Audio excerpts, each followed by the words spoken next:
Welcome to the Sit Down With Sibs.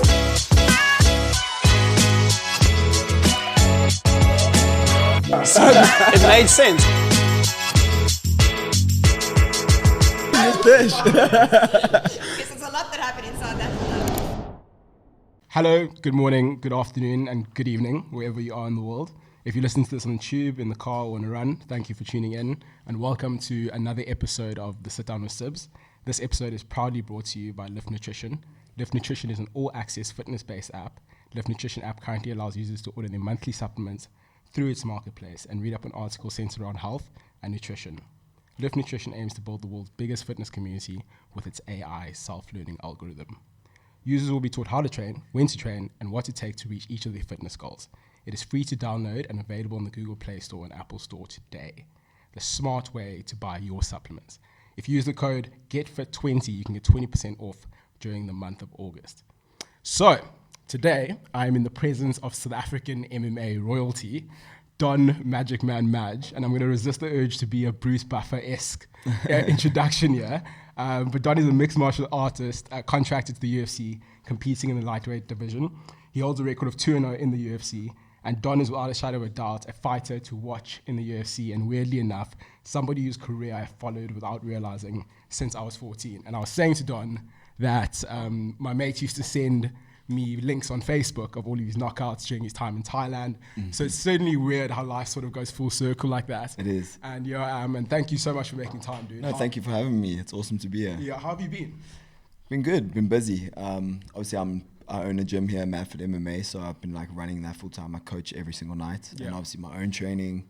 Got a baby on the way. Congratulations. It's a lot of a lot going on. Yeah, but it's good. I like to keep my hands busy. Yeah. So I want to, because obviously there's a lot been going on at the moment, but I want to start the conversation sort of talking about who you are, where you've been, where you grew up, and all that sort of stuff.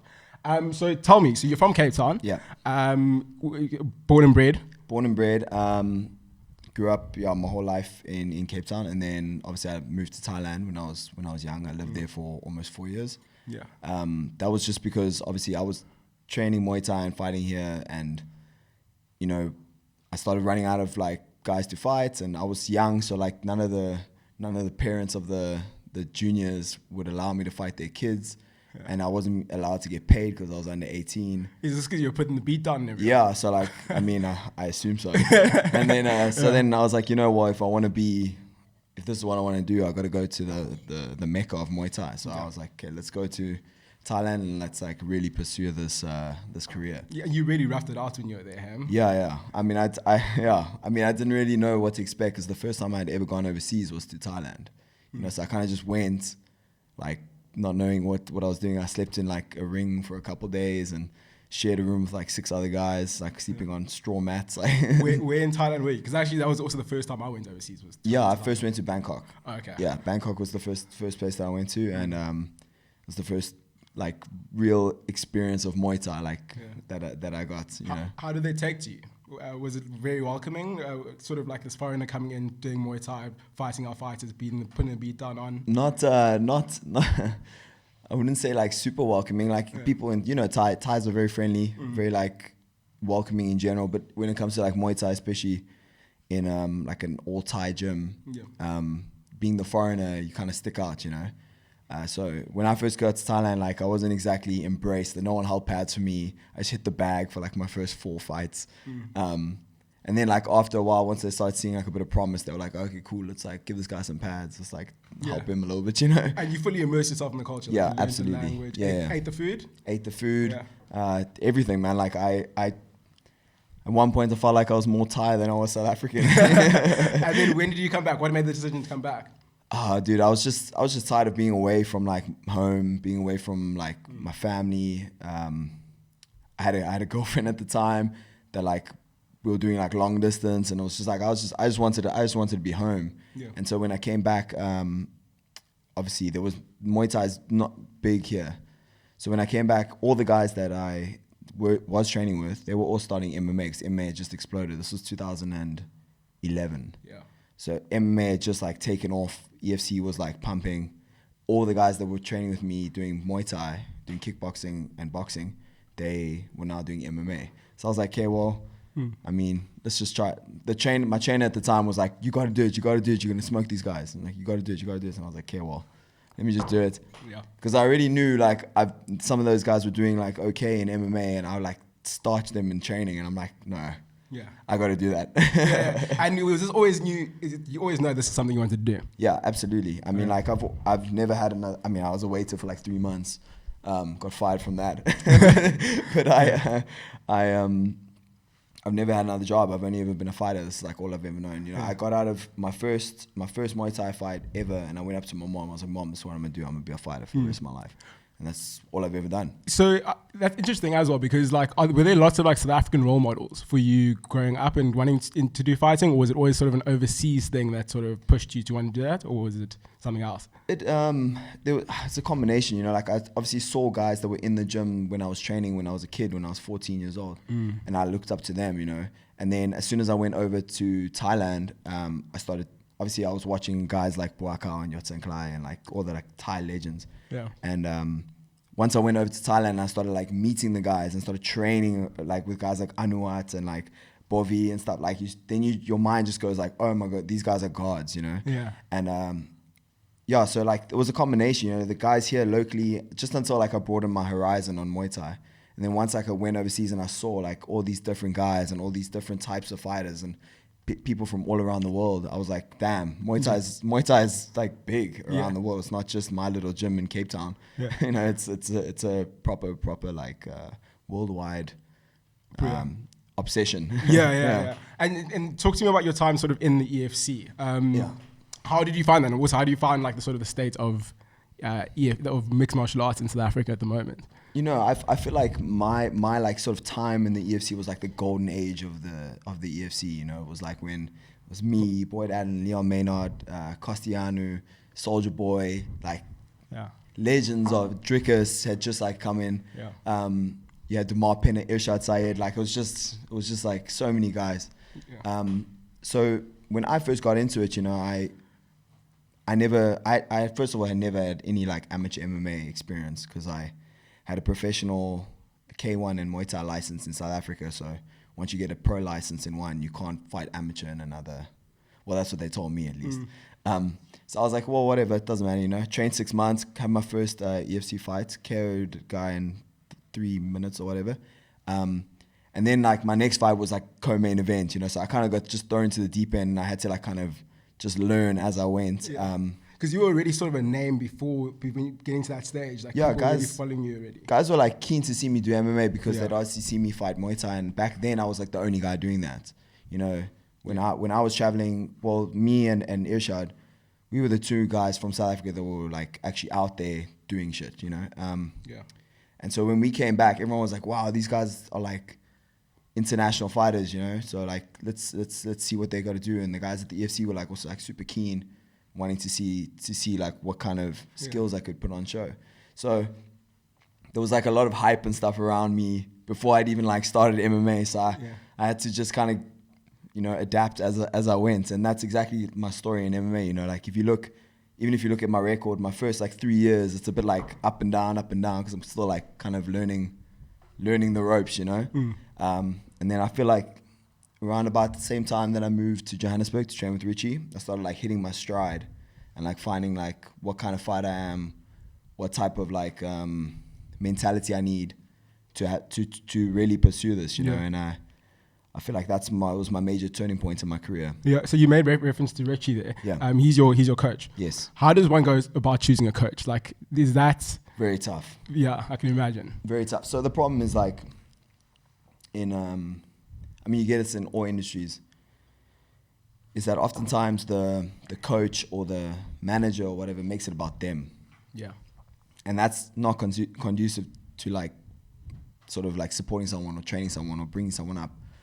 And it's no different in MMA. Like in MMA, you get a lot of coaches that like make it about them instead of the athletes, you know. And Richie's the complete opposite of that. He only is worried about the athletes and the students and the guys that he's trying to make better. And that's what was like the turning point for me is, you know, I was training in Cape Town and I felt like I was just like kind of stuck in like the same cycle of like doing the same stuff, you know. And obviously I would see Richie often. I would chat to him often, and just the way that I saw that their team worked together, and the way he invested in his fighters, and the way that they carried themselves, and just the whole team that they had, to me was like, well, that looks like a good choice. Yeah. So I went up, and it was clear to me as soon as I got there that that's exactly what I needed, and that's why, like, for me, any like young fighter that's out there, they need to like understand that what needs to be most important is that your coach is worried about you. Yeah. That's like the most important thing. It doesn't matter like who else is in the gym. There might be like 10 other really good fighters there. But if that coach is only worried about himself making his money and becoming famous or whatever, trying to be John Kavanaugh or whatever the fuck, Yeah. you know, that's not the right coach. Yeah. That is not the right coach for you. You need, because like, for example, like John Kavanaugh is a good example. Conor McGregor is his only guy. Yes, so this is the thing. They face a lot of criticism because they produce no other fighters. No, they have zero other fighters. The only fighter is Conor McGregor. So Conor McGregor could have gone to any coach. And I do believe that if he was at a different coach, he probably would be way more successful in terms of MMA. Maybe not in business, but MMA, he'd be a lot more successful. Yeah, he faces a lot of criticism because everyone says he's always surrounded by yes men. Yeah, exactly. And is that because he's sort of, what is that? Is that due to having weak coaches, or is that, what is it? What do you think it is? I don't know, man. Like, it's like a lot of people enjoy being comfortable, you know, and I think he's gotten to the point where he feels like, I've already done it like this, so it's going to always work like this, you know, and that's not always the way, because as soon as your performance starts dropping, you got to start looking and saying, okay, something's wrong, you know, I need to change something. Either I've got to change, or I've got to change the people around me, I've got to change the way I'm preparing, something's got to change. But I think he's also just like stuck in that cycle of like loyalty and, you know, oh, these are the guys that I started with, and which I totally understand. Yeah. But at the same time, it's a one-man sport, you know, you get in there yourself. Yeah. And this isn't rugby or soccer. Like, if you have a bad day, it's okay. If you have a bad day, you get put out. You know what I'm saying? Like, and we've seen it now in his last couple outings. He's been terrible. He hasn't been the same Conor at all. Yeah. And I think that's the thing that like young fighters don't see. You know, they see like, oh, Conor McGregor, he's making money. It's like, yeah, but it changes on you really quickly. Yeah. You know, one day you're Conor McGregor, and next day you're the guy who broke his leg. It's a very humbling sport. Yeah, very quickly. And I've noticed sort of that, like, Khabib is a very cool example because he left on top. Yes. But everyone sort of waits for their downfall to go before they all come down, you know? So like Anderson Silva, for instance. Who else is a very more recent example? Tony Ferguson. So it is very interesting that you actually raise that point. But I wanted to talk about when you got approached the UFC, because I've always been very interested to know, what does that conversation happen? Is it a phone call from Dana, or is it suddenly a scout who's at the EFC event and says, how's it, let's pull you aside, have a chat? No, so we had been in contact with the UFC like from like 2017 already, and they were always like, oh, you need to maybe have like one or two more fights or whatever. And then I went over to train with Chris Cyborg. She invited me over to become a like sparring partner for her Holly Holm fight. Yeah. How did that happen? So I know her fiance Ray. Yeah, okay. I know him from Thailand. He used to be the MMA coach at Tiger Muay Thai. Okay. And I used to help him with his like boxing and stuff like that. So he knows me from then. And they were looking for a tall southpaw, and I'm a tall southpaw. So I was like, yeah, I'll definitely come and do that. You know, you don't turn that opportunity down. So I went over there. And once I started training with her, she started saying like, you know, man, you should be in the UFC. And her manager at the time was also like, yeah, you need to be in the UFC. So they signed me first. Okay. And through that signing, we got signed to the UFC. Yeah. And talk to me through sort of the lead up to that Edwards fight. How did that feel, sort of signing for the UFC? Was that sort of like a I've made it moment, or was it like the hard work starts now sort of thing? No, that to me was like, okay, now I've got to go out there and I've got to show like that I deserve to be here, and I have been deserving to be here for a while. Yeah. So for me, it wasn't like, oh, we've made it now. You know, I think a lot of guys get that into their head. They make it to the UFC and they're like, oh, I've done it, but then they don't realize that no, you've still got like another 20 fights.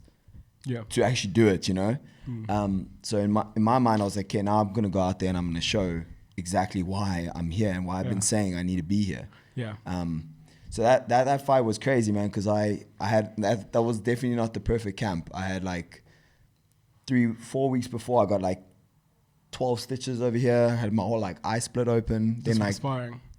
Yeah, it was accidental like headbutts. And then 10 days out, I cut myself again, hit my head on the wall while I was grappling, and I split my head. So it was just like I just like kept super gluing myself together. You know? I was like, "There's no ways I'm not going to this fight." You know. Yeah.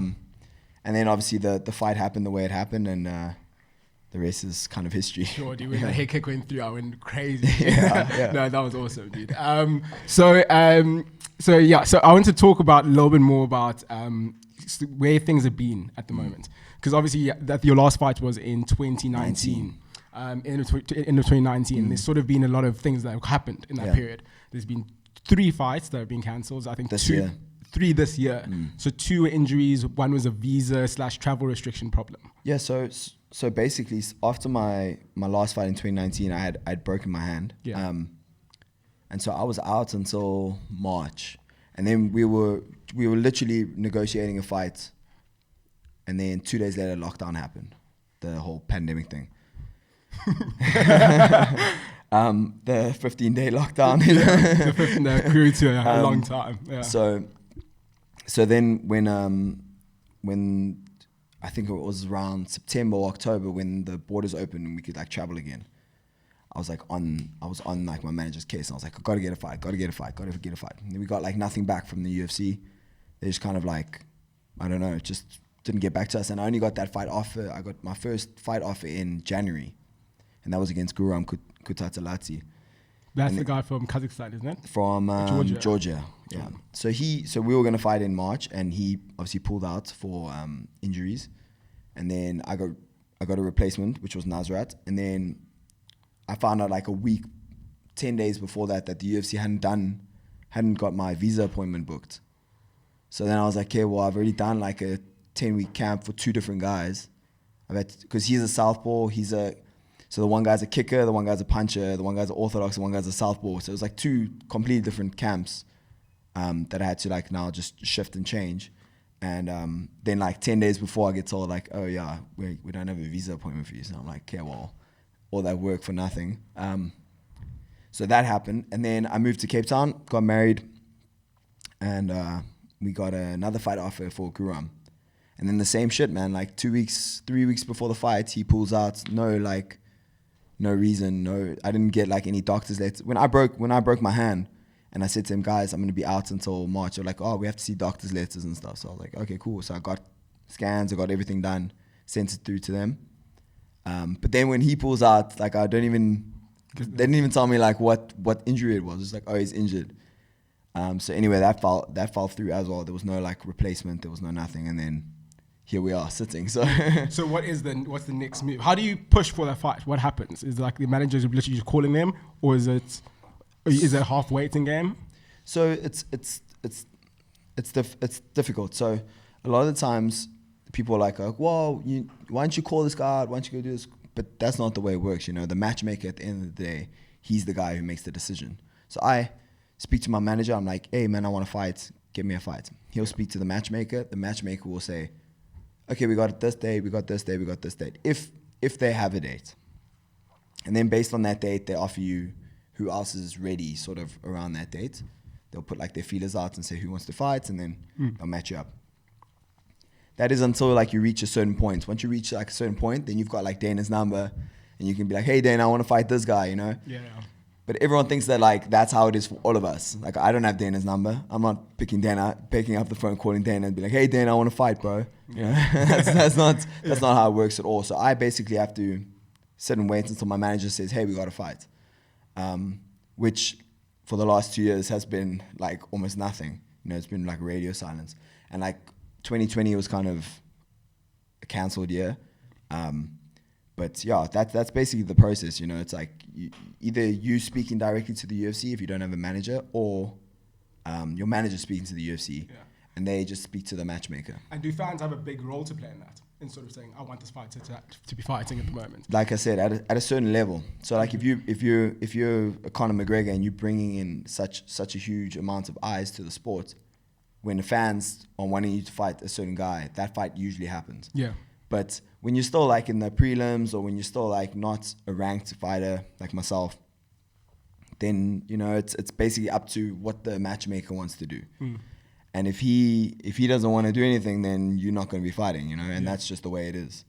And that's kind of like where I've been at the moment. Yeah. Who's on your list? Who would you want? Is there anyone you want? Dude, I've been asking my manager to fight Brad Riddell for like the last last 3 fights. I keep saying like, hey man, give me Brad Riddell, let me fight him. That's the guy that I want to fight, because he's like now 4-0. He's won 4 in a row, but he got signed just after me, and we were both 2-0 at one point, and I was like, that's the next fight to make.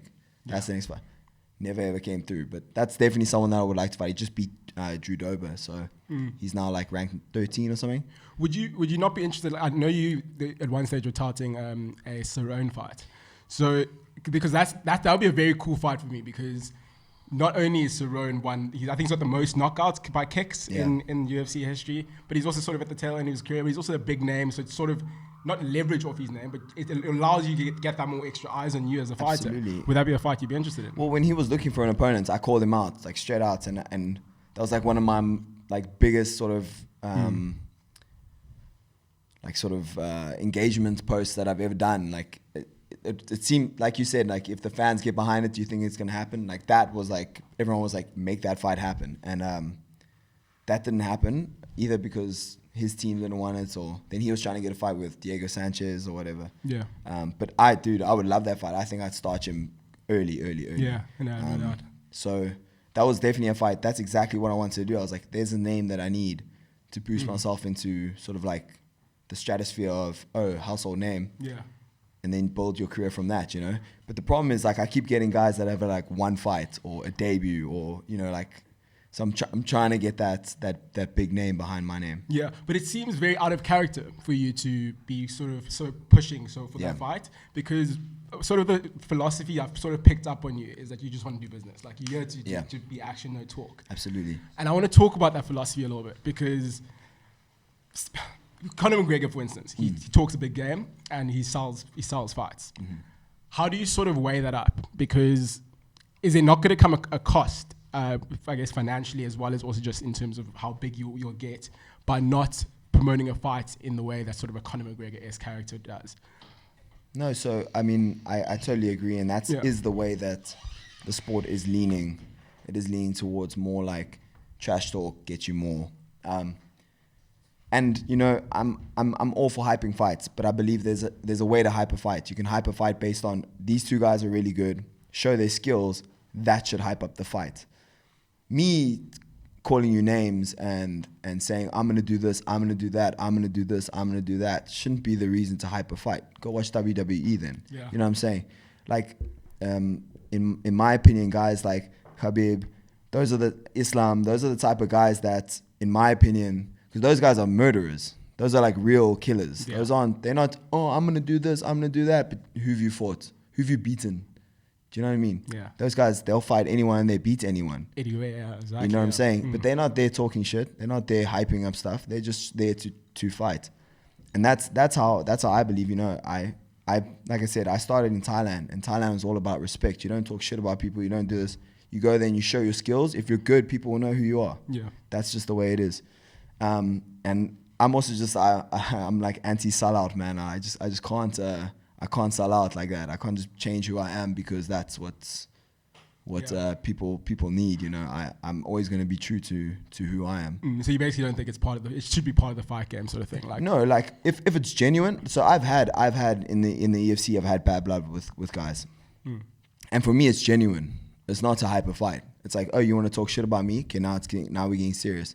So when I fought Jadison Costa, he was talking mad shit about me, like in the build up to the fight. And that was personal for me, and you could see it was personal for me because we got into like basically a fight at the weigh-ins. He tried to take me down on the weigh-in, which was stupid. And then obviously I KO'd him in the first round, and we went, after you fight, you have to get checked by the medical team. It's just like standard procedure. And like he wanted to like shake my hand. He was like, oh man, it was just business. And for me, it wasn't business. So I smacked his hand away. I was like, it's not business for me, motherfucker. Yeah. You got knocked out now, and now you want to be friends. That's not how I work. You know what I'm saying? So I'm all for building hype and trash talking stuff if it's real, but not just to do it, because then we're actors and I'm not an actor. Yeah. No, I get you. That's kind of my problem with the whole thing, is that if I really have an issue with you, then let's make it real. So then this probably is why you have the views you have also about Jake Paul, Logan Paul. Because I've seen your views in this. You think it's sort of like if I'm not misquoting you, is it like clownery sort of thing? You think it's a bit of a look? I think his reason for what he's doing, like his reasoning for what he's doing, is to try and show that fighters aren't getting paid what they should be getting paid. Yeah. But for me, the circus comes in when he starts talking about fighting UFC or MMA fighters, but then he chooses Ben Askren to fight. It's like, if you really want to box with someone, don't pick wrestlers. Ask Israel Adesanya to box. Box him. See what happens then. Yeah, and I think they're around similar sizes. Yeah, definitely. Box that guy. See what happens. You know what I mean? Call Anderson Silva. Anderson Silva's boxing now. Box Anderson Silva. See what happens. Like that's my issue with this. Like you want to talk tough and you want to hype things up, but then you're gonna fight a guy who, I got kids in my gym that'll knock Ben Askren out. You know what I'm saying? Like young amateur boxers, they'll care about Ben Askren. That's not, to me, that's where the clown stuff comes. Don't try to pretend to be a fighter, but then you don't want to really fight someone that can hurt you. Is he good for the fight game or bad? I think he's great for sort of getting eyes to the fight game. But what he brings to the fight game, I don't think is what we need. Because now you're getting a whole bunch of kids on YouTube that think that they can do the same shit, you know? Yeah. But they forget that he's a multi-millionaire that has like the best trainers around. He's got nutritionists, he's got chefs, he's got like all the best stuff around him. So his training, he's taking it really seriously. But you got like a kid on YouTube that's like, oh yeah, I'm gonna call out Don Madge and be like, I'm gonna fuck you up. And it's like, okay, kid. Yeah. You know, I got a gym here in Cape Town. If anyone in Cape Town thinks they can come take me, you know, walk in the gym, we can spar, and we'll close that chapter real quick. Yeah, because I've started taking Jake Paul a little bit seriously. Yeah, I think, and I'm interested to see how this Woodley fight goes. Yeah, because he clearly could see the boy can actually punch. No, he can definitely fight. Yeah, like there's no, and the more I'm watching him, the more I'm starting to like him, because he is taking it seriously, and that's like kind of the thing that I want to sort of highlight, is that it's okay to be brash and be like him if you're working like how he's working, you know, and if you're actually taking it seriously, where it's like, yeah, I actually want to do this. You can see he wants to be a professional fighter. Yeah. That's fine. That's great. But don't think that you're just gonna come out here and call guys out and sort of duck the really hard fights, but then, you know, knock out Ben Askren. No, you're 100% right. And you mentioned Fighter Pay in that, because he's been a big pusher, a big proponent of sort of saying how UFC fighters are underpaid. Yeah. And this is something I want to get a perspective of a UFC fighter on. Yeah. And I'm just going to run through some figures just to add a little bit of context in this. So the UFC in 2020 made $980 million, with 20% of that going to fighters. Strikeforce pays 63% of their revenue to the fighters. Bellator pay 44.7% of their revenue. I don't actually have one's percentage. Do you, by any chance, know? But anyway, those are the biggest players in the sort of space. So the other figures are 200 fighters, so it's 36% in the UFC, made less than $45,000, which is the average household income in the US. However, almost the same number of fighters earned a six-figure paycheck each for their performances in 2020. So according to MMA Manifesto, while fighters like Khabib and Conor took home millions per fight, there are some fighters that only get around $10,000 per fight, which shows a drastic difference in UFC's controversial pay scale. So Don, do you think, so are UFC fighters underpaid in your opinion? I mean, that's a tough one, because you have a potential to earn more. Yeah. You do have a potential to earn more. Obviously, like if you're marketable, they're going to push you, you're going to make more money. You can move on to contracts quicker. I do think, though, that after, you know, you've paid your team, you've paid tax, you've paid all this stuff, the amount that you're getting paid compared to the skill that you're fighting against. So UFC is the elite. It's the best of the best. So if you're playing Premier League football, you're playing against the best of the best. You're getting paid like the best. Every single person in the Premier League gets paid. Maybe not like Cristiano Ronaldo. He makes the most.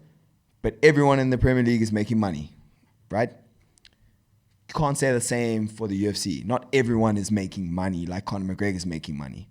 So on that sort of side of the conversation, I would be like, no, you're not getting paid enough because we're fighting the best guys in the world, the best guys. And some guys are getting paid 10,000 Rand, $10,000 to get in there. Then they've got to take 10% or 20% to their coach and their manager. Then they've got to pay the tax. 30% tax or something. Right? So then they walk home with maybe $4,000. Yeah. And they've just fought someone that is a killer, an actual like killer. So on that side of things, I think, okay, we're definitely not getting paid enough. Because you can go to, like you say, you can go to ONE FC and go get paid that same amount of money and fight a subpar guy. You know, you're gonna fight a guy that like isn't even in the top 200 of the rankings, and smoke him and get paid the same amount of money.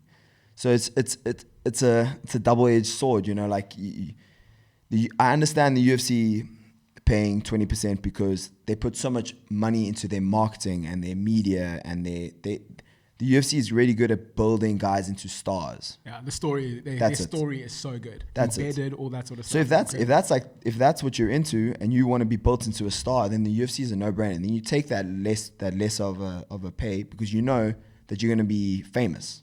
So you're going to make money outside of fighting. And again, any fighters that are listening, just understand that you're never going to be rich or fighting if you're doing MMA. You always got to have something else.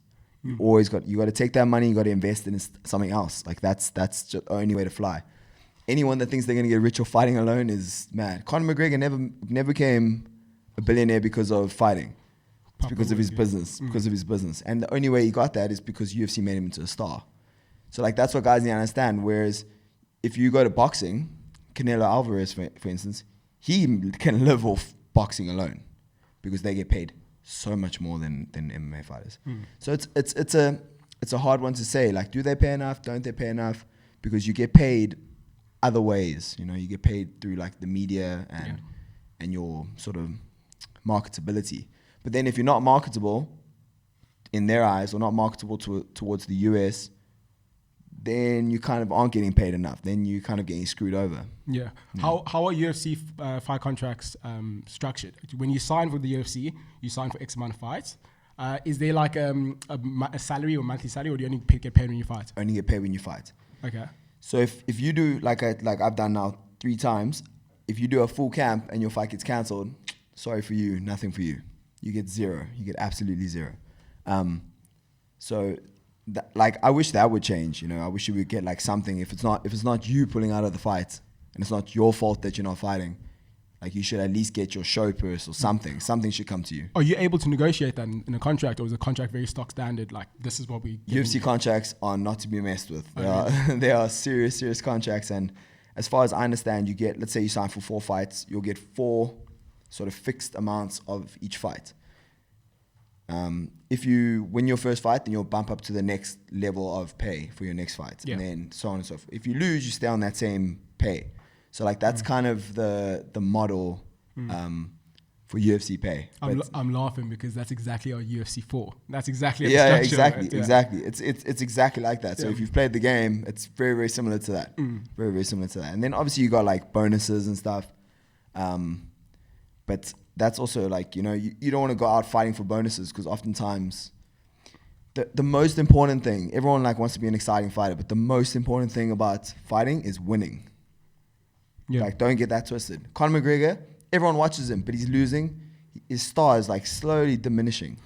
You know what I'm saying? Do you think he's at the twilight of his career? Definitely. I think he didn't capitalize on that time when he was like a murderer, when he was like carrying guys in like 14 seconds. He needed to capitalize on it then. And he kind of went the other way. He focused more on business, but now he's getting paid out more because of that business move. So that's kind of that double-edged sword, you know? The UFC will build you into a star where you can make millions outside of fighting. But then that same thing's happened with Masvidal. He became this like star, but his actual skills like started dropping now in the actual fight game. I mean, for him to get Kamaru Usman's a monster, but for him to get tagged by Kamaru Usman, like he's a much better striker than Kamaru. You know, like that shouldn't happen. But it happens. Sorry to interrupt the podcast that you were enjoying. I just have to bring you a quick message from our sponsors, Shackleton Brewery. Shackleton Brewery was inspired by the great Sir Ernest Shackleton. Shackleton Brewery upholds values of exploration and innovation to bring you uniquely crafted beers. They have an excellent variety of beers from golden ales to stouts, and they have enough choice to make you lick your lips. They also have an incredible range of vodka iced teas. I feel like I'm at show and tell. But you can place your order today and alleviate some of the pressure from those wallets of feeling during the pandemic by using my promo code SIBS10. Back to the pod. I want to segue, because you talk about other fighters. I want to segue into something I wanted to really do with you, which is called Believe the Hype or Overhyped. Okay. So I'll start with the one you've just mentioned now, Jorge Masvidal. No, Believe the Hype for sure. That guy's a beast. I think like now he's like obviously getting a bit older. I think he's like 37 or 36. Yeah, around there. So he's getting a little bit older now. I do think that maybe his best years are behind him, but he's still dangerous. He still beats a lot of the guys in the top 5 of welterweight or lightweight. Who do you want him to fight next? I like to see him in Leon Edwards. I think Leon Edwards deserves that type of fight. Yeah. I think he deserves like a Masvidal. You know, you fight Masvidal, you fight Nate Diaz. You know, you're a household name. Yeah. Conor McGregor. Hype. Okay. I do believe there was. I think if he stayed at featherweight, unbeatable. But when he started trying, I like it because he's ambitious, and I understand like reaching further than your grasp. But hype. Okay. And then Sugar Sean O'Malley? Hype. Okay. Yeah, the fact of the matter is he fought Chito Vera. Yeah. And Chito Vera I don't think is going to be champion either.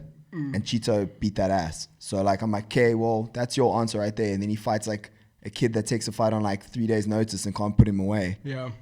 It's like, and you're fighting Eddie Wineland who's like 50 years old. Like, dude. Yeah.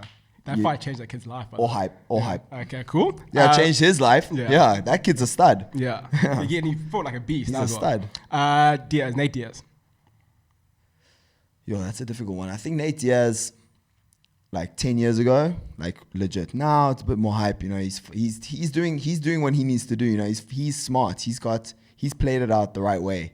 Now he's taking whatever fight he wants. He's making his money. He's doing his thing. He's done it the right way. Yeah, he's one of my favorite fighters. I love him because he's been the same. If you watch Nate Diaz when he was in the Ultimate Fighter and you watch him now, the way he is, the way he acts, the way he talks, it's same guy. Dude. He's same real, guy. dude. He's I so love real. it, and that's kind of like how I feel. You know, I feel like I'm trying to stay humble, grounded, and the same guy that you like. Now you and me will talk like this.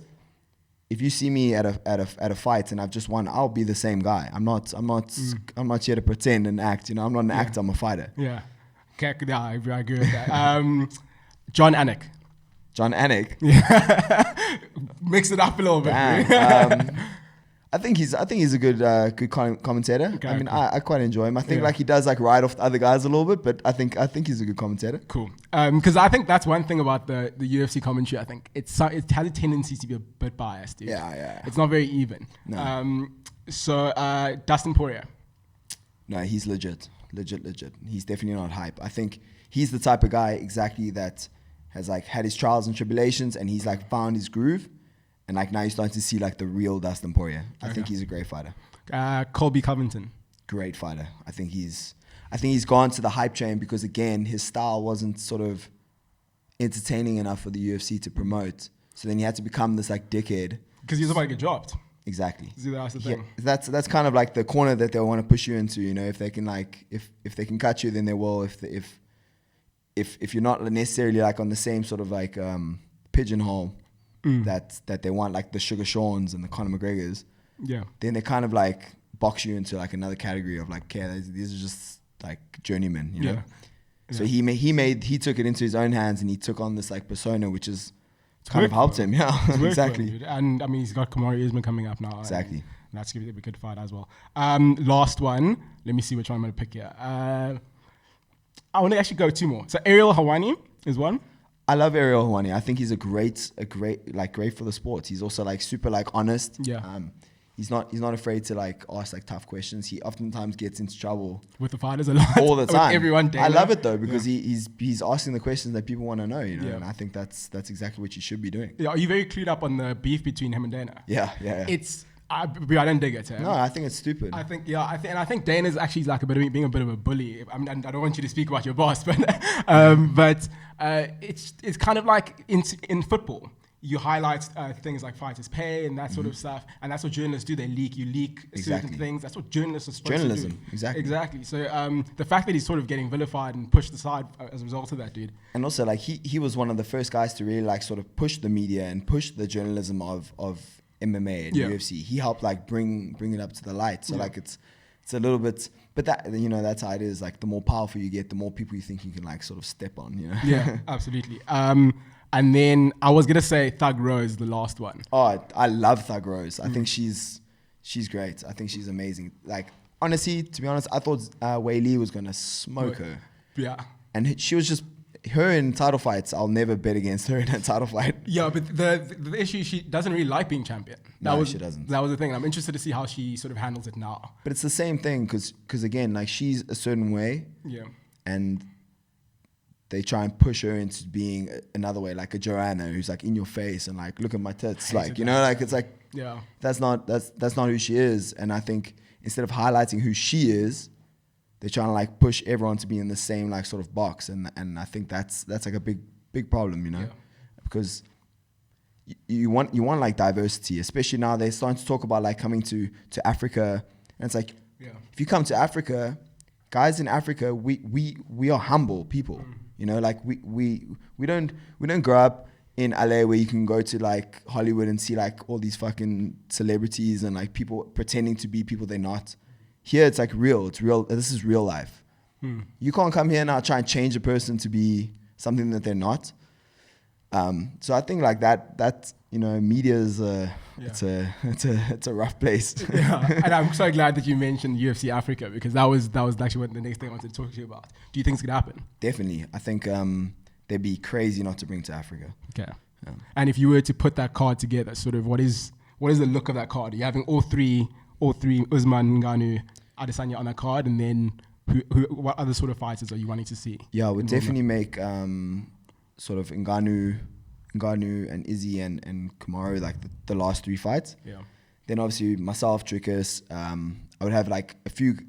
If I was the UFC, I'd sign a few local guys like Damat Pena, Timber Gorimbo. Those type of guys need to get signed. Boyd Allen. Those type of guys need to get signed because those are the guys that locals know. Yeah. And like if you just look at Africa, like the gene pool, the genetic pool here is ridiculous. It's insane, yeah. You can like a guy that trains with me, BK, Little Giant. Yeah, he's one in Singapore, yeah. That guy could be trained to do any sport. You could literally say, okay, I'm going to teach you to do this. You can do this. You can do this, and he'll do it because he's genetically, he's an athlete. Like he is a pure athlete, and he's just like a fraction of what Africa has in terms of like genetic freaks. Yeah. You can train, you can mold our guys into like anything. Yeah. And the sooner they get into Africa, I think within the next 10 years, almost all the titles will be held by Africans. Yeah, because there was also talk of them building a performance institute in I think Nigeria, if I'm not mistaken. Where do you think it would take place if UFC Africa would happen? Because Morocco is a big bet. I mean, realistically, like the only place in Africa that's held a major world event is Cape Town. Yeah. So we've had the FIFA World Cup here. We are like, our infrastructure is kind of sound to have a big event. Yeah. And like FIFA World Cup is massive. Yeah. Like it's way bigger. It's way bigger than a single UFC event. Yeah. So I do believe that, and also because South Africa is the host of the EFC, and the EFC has done really, really well to bring MMA into sort of like mainstream. So if I was running the show, that's exactly what I do. I bring it to Cape Town.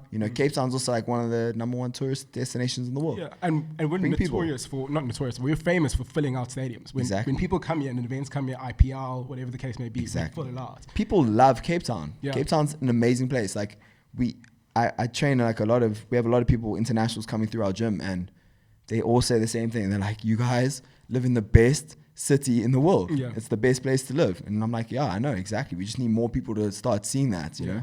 Yeah. And dude, what's to wrap off, what is up for you for the rest of the year? You've got a baby coming up. Yeah. And then when do you think we'll expect to see you again? So so my baby will be born within the next 2 weeks, which is quite exciting. Yeah. In terms of fighting, I'm talking to my managers at the moment to try and see what the next step is. But hopefully we'll get one in before the end of the year. We're looking like end of October. Hopefully that's when we'll be able to get some work in. Awesome. These guys just need to start pulling out of fights. Yeah. I actually wanted to ask you something, and I forgot to ask, do you feel adequately supported in South Africa? I mean, both from like a fan's perspective and a sponsorship perspective. I think South Africa is a weird place in terms of because opportunities aren't like as vast as other places. Yeah. We kind of have the tendency to try and bring each other down. It does happen like that sometimes. You know, you'll see a South African guy doing well, and like I've done it, people I know have done it. You like start shitting on him and be like, oh no, but that guy's like this, you know. But then we idolize like Kim Kardashian and shit, you know. And it's like, but that guy came from the same place that I came from, you know. Like we should be supporting that guy.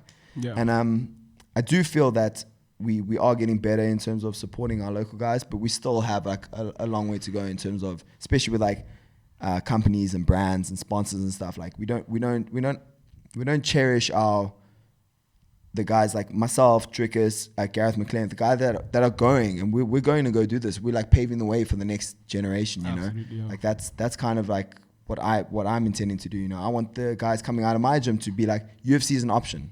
It's a legitimate option. Before it was a dream. You know, for me it was just a dream.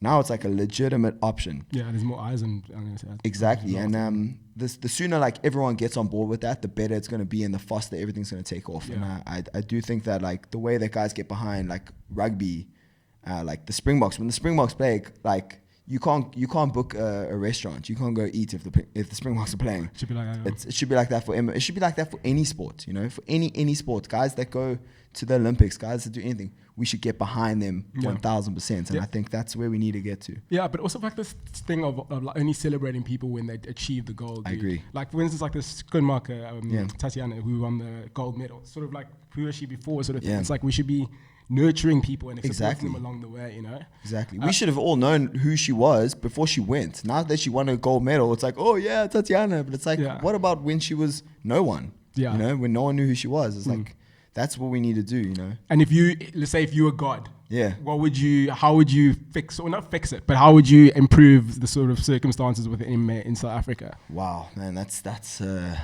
tough one. I think internally, there's a lot of, you know, like I said about coaches, there's a lot of like me. So guys that are like inside the MMA community that are like running things like sanctioning and stuff like that. There's a lot of how do I benefit first rather than how does the sport benefit first? And once we can fix that, which is a big problem in our country in general, everyone's worried me first, fuck the rest.